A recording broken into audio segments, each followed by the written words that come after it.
effectivement, l'an passé, je retourne au Japon. Et entre-temps, mon japonais est devenu très faible. Je ne l'ai plus parlé depuis 16 années. Donc, j'essaye autant que possible de placer des mots prouvant que j'ai fait partie de cette culture. Et plaçant sans cesse le mot clé, le mot Natsukashi, qui signifie nostalgique, je constate que ce mot ne provoque pas l'effet voulu. Je me dis, mais qu'est-ce qui se passe ? Est-ce que finalement je n'aurais pas tout inventé ? Est-ce que tout ce passé japonais n'était pas qu'un fantasme ?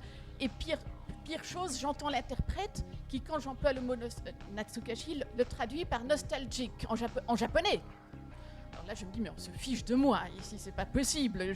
Natsukashi qui donne en japonais nostalgique, de quoi parle-t-elle ?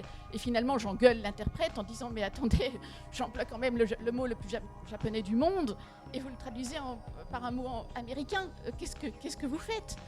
Et là, l'interprète me dit, non, parce qu'à l'expression de votre visage, je vois que vous employez le mot nostalgique et non le mot Natsukashi, parce que dans le mot Natsukashi est impliquée l'idée de bonheur. La nostalgie japonaise désigne ce moment où le souvenir heureux revient et au lieu de vous rendre triste, vous remplit de ce bonheur ineffable qu'on ne peut retrouver qu'à certains instants du souvenir.